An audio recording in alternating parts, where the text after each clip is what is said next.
Hello everyone, welcome back to Gyan Kalyan. Last class আমি ৰিলেশনৰ বিষয়ে পঢ়িছিলো আজি ক্লাছত আমি ফাংশনছ হ'ব আৰম্ভ কৰো সো প্ৰথম আমি ফাংশনৰ ডেফিনেশনটো লাহো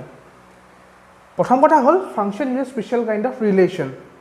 সো আমি যেটা এই চ্যাপ্টাৰটো আৰম্ভ কৰিছিলো প্ৰথম আমি কি পঢ়িছিলো কাৰ্টেশিয়ান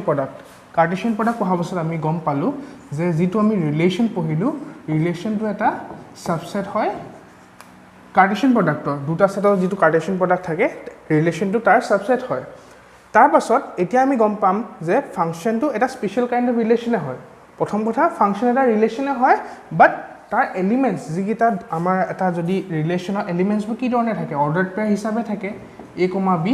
ইয়াত আমাৰ a আৰু b মাজত এটা ৰিলেশন থাকিব এটা সম্পৰ্ক থাকিব তেনেকুৱা টাইপৰ স্পেশাল লিগাল ৰিলেশন থাকিব হেখিনিকহে আমি ফাংশন বুলি ক'ব পাৰিম লগতে ফাংশন হ'বলৈ হলে আমাৰ দুটা মেইন স্পেসিফিক কন্ডিশন আছে সেই কন্ডিশন গিটা যেতিয়া এটা ৰিলেশনে স্যাটিসফাই কৰে তেতিয়াহে আমি সেই ৰিলেশনটোক এটা ফাংশন বুলি কওঁ এটা প্ৰথমতে আমি ফাংশনৰ ডেফিনেশনটো লৈ আহোঁ A relation f from set A to set B is said to be a function if every element of a set A has one and only one image in set B. Eta relation f prothom kotha mon kobologia eta relation function eta relation e hoy a relation f from set A to set B is said to be a function if every element of set A has one and one image in set B. So a ditu definition ase yate duta condition humai goise কেনেকে এটা example লবিনি মই তোমালোকক বুজাব চেষ্টা কৰো এতিয়া চোৱা আমি ৰিলেশনৰ ক্ষেত্ৰলৈ আহো যেতিয়া আমি ৰিলেশন পঢ়িছিলো যেটা প্ৰথম एग्जांपल লৈছিলো কি লৈছিলো 1 2 3 4 লৈছিলো 2 3 4 5 6 কনসিডাৰ কৰিছিলো মই এটা ৰিলেশন কনসিডাৰ কৰিছিলো y = twice x তেনেহলে ইয়াত কি কি এলিমেন্ট আহিছিলে হে r টু এলিমেন্ট আহিছিলে 1 2 2 4 3,6 4,8 to নাহিলে কিয় কাৰণ এই সেটটোত আমাৰ 8 টো নাছিলে বাট যদি ৰিলেশন এটা ফাংশন হ'বলৈ হয় প্ৰথম কন্ডিশন এটো যে এই যিকিটা এলিমেন্ট আছে আমাৰ হে ৰিলেশন স্পেশাল ৰিলেশনটো যেটো আমাৰ ডোমেইন সেট মানে কোনকিটা হৈছে যিকিটা আমাৰ ৰিলেশন পোৱাৰ পাছত আমি যিকিটা এলিমেন্ট অৰ্ডাৰ পেয়াৰ পাওঁ তা ফাৰ্স্ট যিকিটা এলিমেন্ট হে এলিমেন্টৰ সেটটোকে আমি ডোমেইন সেট বুলি কওঁ হে ডোমেইন সেটত কি কি আছে 1, 2, 3 এটো ক্ষেত্ৰত 1, 2, 3 আছে বাট আমাৰ ফাৰ্স্ট সেটটো কি কি দিয়া আছে 1 2 3 4 যেহেতু আমাৰ ডোমেইন আৰু a টো ইকুৱেল নহয় হেনেকুৱা ক্ষেত্ৰত আমাৰ ৰিলেশনটো এটা ফাংশন বুলি ক'ব নোৱাৰো ইয়াত এটা কথা দিয়া আছে চোৱা if every element of set A প্ৰত্যেকটো এলিমেন্ট set A ইমেজ থাকিব লাগিব মই তোমালোকক ইমেজ পঢ়াইছিলো লাষ্ট ক্লাছত যে 1, 2 হলে 2 to 1 ৰ ইমেজ হয় যেহেতু ইয়াত 1 ৰ ইমেজ আছে 2 ইমেজ আছে 3 ইমেজ আছে বাট 4 যেহেতু ইমেজ নাই তেনেকুৱা টাইপৰ ৰিলেশন এটা আমি ফাংশন বুলি নকওঁ ঠিক আছে হেতু হৈছে আমাৰ ফাৰ্স্ট কন্ডিশন যত আমাৰ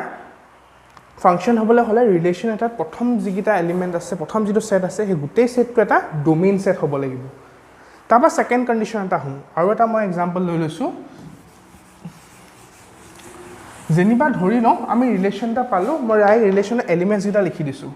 ৰিলেশনৰ এলিমেন্টস গিটা কেনেকুৱা হ'ব 1, 2 1, 3 2, 4 3,6 এনেকে হ'ব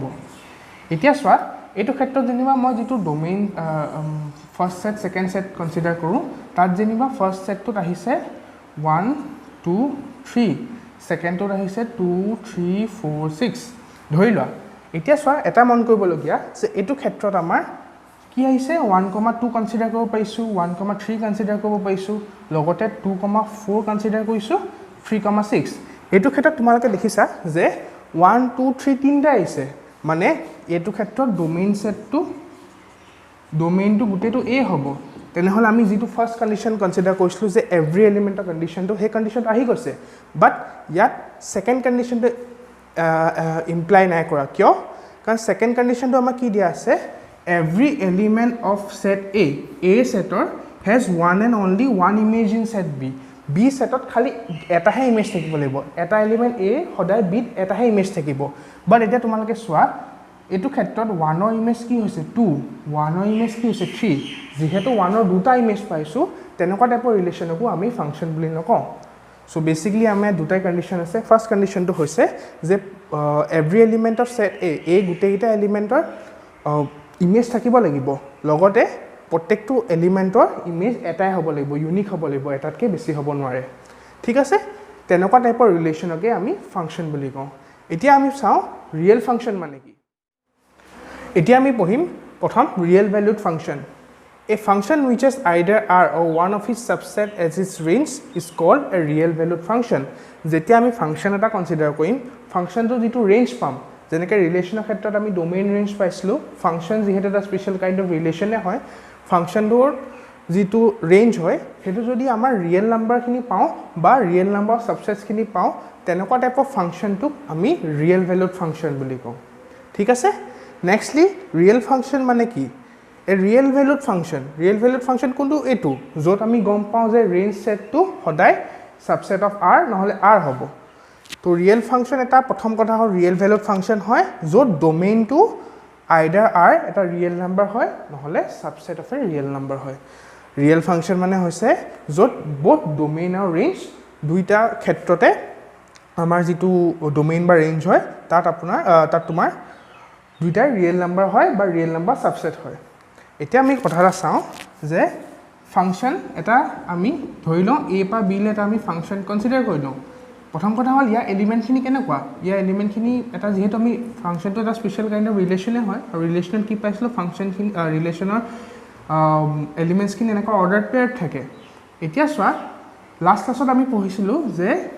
b is image of A লগতে A টুক আমি A is pre-image of B বুলি কওঁ আমি লাষ্ট ক্লাছত পাইছিলো যে B is image of A আৰু এতিয়া আমি আউটা বস্তু গম পাইছো যে B টু আমাৰ A image বুলি কয় আৰু A টুক B pre-image বুলি কয় লগতে ফাংশনৰ ক্ষেত্ৰত আমি যেটো সেকেন্ড এলিমেন্ট আছে হেতুক আমি b জায়গায় আমি f of a বুলি লিখিব পাৰো নৰমালি আমাৰ যেটো ফাংশন থাকিব ফাংশনৰ a b টু b থাকে a থাকে কিন্তু আমি b to f of a বুলি লিখো তেনে হলে তাৰ সেটৰ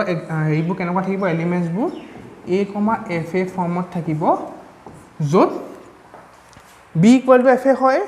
a টু কোৰ হয় ফাৰ্স্ট সেটৰ হয় f a কোৰ হয় সেকেন্ড সেটৰ হয় ঠিক আছে Next আমি algebra of real functions পঢ়িম এতিয়া আমি ডিসকাস কৰিম algebra of real functions প্ৰথম তাৰ কাৰণে আমি দুটা real function কনসিডাৰ কৰি লওঁ ধৰি লওঁ f x to r is a real function and g x to r is a real function where x is subset of r এটো আমি কনসিডাৰ কৰি লৈছো f আৰু g দুটা real function হয় x to r যত x to r ৰ subset হয় যেহেতু আমি ৰিয়েল ফাংশন বুলি কৈছো এটা আমি গম পাইছো যে x and r both are subset of real number r এতিয়া এডিশন অফ টু ৰিয়েল ফাংশনৰ ক্ষেত্ৰত কি হ'ব যেতিয়া আমি ফাংশন দিটা যেতিয়া আমি এডিশন কৰিম তাত কি হ'ব হেতু ডেফিনিশনটো কেনেকৈ দিয়া আছে এটো আমাৰ ডিফাইন কৰা আছে f plus g of x is equal to f of x plus g of x where x belongs to x যেতিয়া আমি দুটা ৰিয়েল ফাংশন এডিশন কৰো তাৰ ডেফিনিশনটো দিয়া আছে f plus g of x is equal to f of x plus g of x where x belongs to x next যেতিয়া আমি সাবট্ৰাকশন কৰো সাবট্ৰাকশন অফ টু ৰিয়েল ফাংশনৰ ক্ষেত্ৰত আমি যদি f আৰু g একেটাই আমি ৰিয়েল ফাংশন কনসিডাৰ কৰো তাৰ ডিফাৰেন্সটো হ'ব মানে সাবট্ৰাকশনটো হ'ব f minus g of x is equal to f of x minus g of x where x belongs to x ঠিক আছে এটো হৈছে আমাৰ সেকেন্ড কন্ডিশনটো থাৰ্ড আছে আমাৰ মাল্টিপ্লিকেশন বাই স্কেলাৰ এবাৰ হৈছে আমাৰ মাল্টিপ্লিকেশন বাই স্কেলাৰ যেহেতু আমি মাল্টিপ্লিকেশন টু স্কেলাৰেদি কৰো আমি স্কেলাৰটো ধৰি লওঁ let alpha be a scalar যেহেতু আমি এক ৰিয়েল ফাংশনৰ কথা পঢ়ি আছো হেকাৰণে ইয়াত আলফা এটা ৰিয়েল নাম্বাৰ হ'ব এতিয়া আমি ফাংশন এটা স্কেলাৰ দি মাল্টিপ্লাই কৰিছো ধৰি লওঁ আমি ইয়াত f টুকে কনসিডাৰ কৰো যদি আমি ফাংশন এটা f দি ফাংশন এটা আলফা দি আমি মাল্টিপ্লাই কৰো তাৰ ডেফিনেশ্যনটো এনেকুৱা হ'ব where x belongs to x ইয়াত আপোনালোকে দেখিছে যে f যেতিয়া আমি ফাংচন এটা আলফা দি মাল্টিপ্লাই কৰোঁ য'ত মাল্টিপ্লাই আলফা এটা স্কেলাৰ হয় তাত কি হৈছে ULFA f of x is equal to alpha f of x last দুটাৰ ভিতৰত এতিয়া আহিছোঁ আমি multiplication of two real function multiplication of two real function যিহেতু কৈছে সেইকাৰণে আমি f of g দুটা কনচিডাৰ কৰিছোঁ ইয়াত কি হ'ব f into g x is equal to f of x into g of x where x belongs to x fourthটো এনেদৰে ডিফাইন কৰা আছে আৰু lastly quotient of two real ফাংচনটো কেনেকুৱা হ'ব হেতু ডিফাইন কেনেকৈ কৰা আছে f by g of x is equal to f of x by g of x where g of x is not equal to 0 it is important condition লগত x belongs to x এতিয়া আমি দেখিলো যে এই algebra real ফাংচনৰ যিকিটা পাঁচটা আছে তাৰ ডেফিনেশ্যনটো এইদৰে ডিফাইন কৰা আছে এতিয়া আমি আহিছোঁ এক্সাৰসাইজ 2.3 লে ৰিলেশ্যন তিনিটা দিয়া আছে আমি চাব লাগে এই ৰিলেশ্যন কিটা ফাংচন হয় নে নহয় এতিয়া চোৱা ফাৰ্স্ট কেছত প্ৰত্যেকটো ফাৰ্স্ট এলিমেন্টৰ এটা ইমেজ আছে হেতু হৈছে 1 যিহেতু ইমেজটো প্ৰত্যেকটো এলিমেন্টৰ ক্ষেত্ৰত আমি হেতু চাব লাগিব প্ৰত্যেকটো এলিমেন্টৰ ক্ষেত্ৰত আমাৰ ইউনিক ইমেজ এটা আছে মানে 2 কাৰণে 1 এ আছে 5 কাৰণে 1 তেনেকৈ সব কাৰণে যিহেতু এটা ইউনিক ইমেজ আছে সেই কাৰণে এটো এটা ফাংচন হ'ব তো ফাংচন হ'ব তেনেদৰে এটো চাও হা এটো চোৱা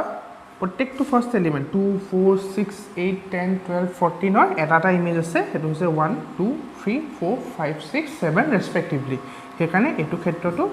এটো এটা ফাংচন হ'ব লাষ্টলি এটোলে আহো এটো চোৱা 1 ৰ দুটা ইমেজ আছে প্ৰথম এটোত চোৱা এই প্ৰথম অৰ্ডাৰ পেয়াৰ 1 ৰ ইমেজটো কি পালো 3 সেকেন্ড ক্ষেত্ৰত পালো 1 ৰ ইমেজ হ'ল 5 মানে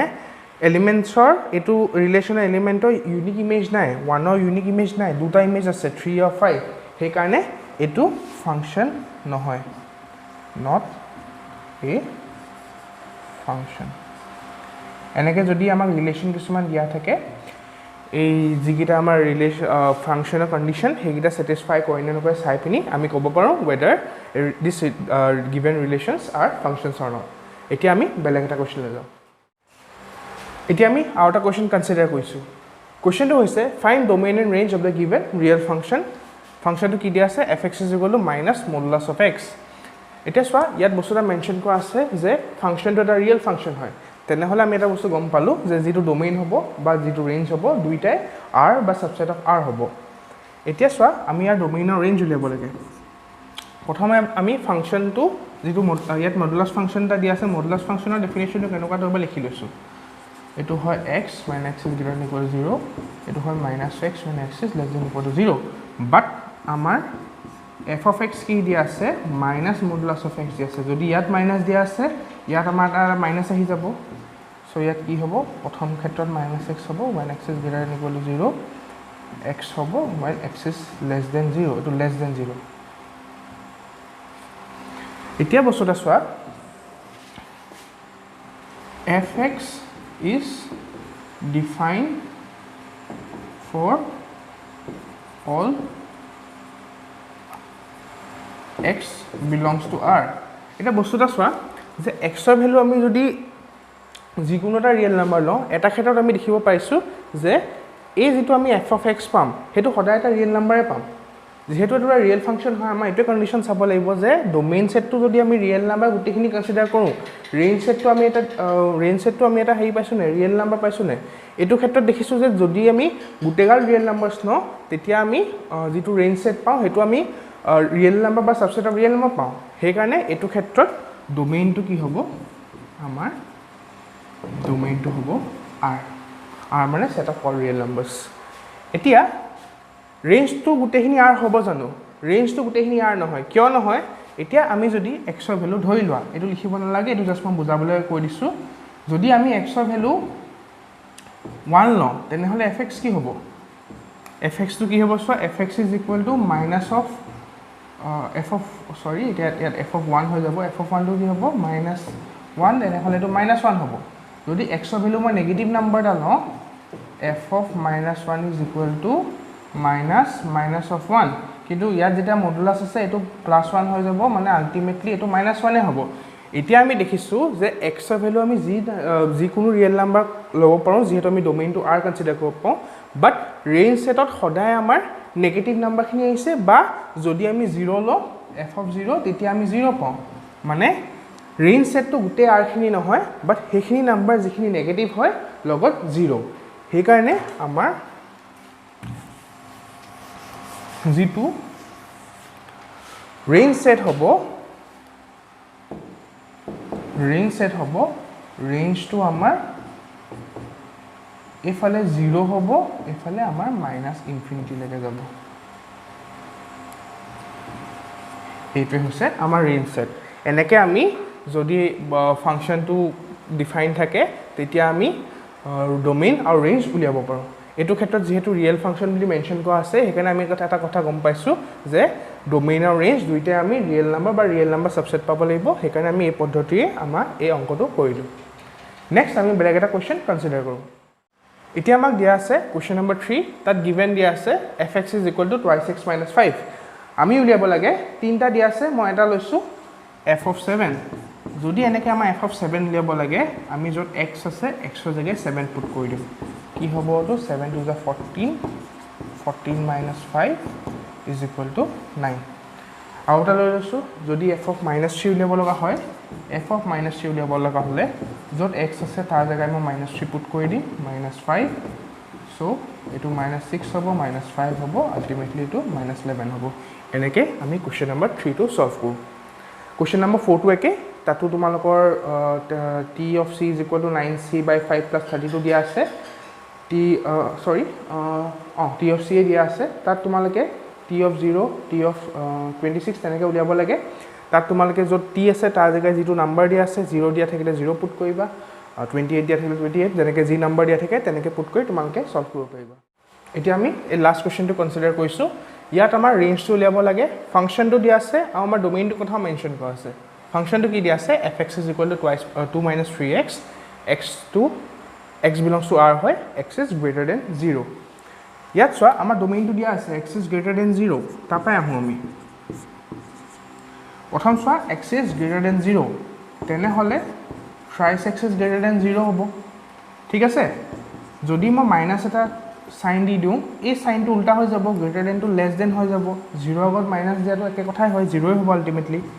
আকৌ যদি মই 2 এটা প্লাস কৰি দিও বোথ সাইডে তেতিয়া সাইনটো একো চেঞ্জ নাহে এটা 2 - 3x মানে কি f of x তেনে হলে লাষ্টলি আমি পালো যেটো আমাৰ ৰেঞ্জ সেট হ'ব হেতু লেস দেন 2 হ'ব therefore ৰেঞ্জটো কি হ'ব লেস দেন 2 যেহেতু এফালে মাইনাস ইনফিনিটি লাগে যাব আৰু এটো যেহেতু স্ট্ৰিক্টলি লেস দেন 2 হেতু আমি ওপেন ইন্টাৰভেলত লিখো এটোৱে হৈছে আমাৰ এই প্ৰবলেমটো সলিউশন বাকি যিকিটা দুটা আছে এনেকে আমি কৰিব লগা হয় আৰু এনেকে তোমালোকে কৰিলে তোমালোকে আনসাৰবোৰ পাই যাবা সো বেসিক্যালি আমি ৰিলেশন এন্ড ফাংশনত প্ৰথম কাৰ্টেশিয়ান প্ৰডাক্টৰ বিষয়ে পঢ়িলো তাপা ৰিলেশনৰ বিষয়ে পঢ়িলো লাষ্টলি আমি ফাংশনছৰ বিষয়ে পঢ়িলো আৰু আজি ক্লাছটোতে আমি ৰিলেশন এন্ড ফাংশন টপিকটো সামৰিছো থ্যাংক ইউ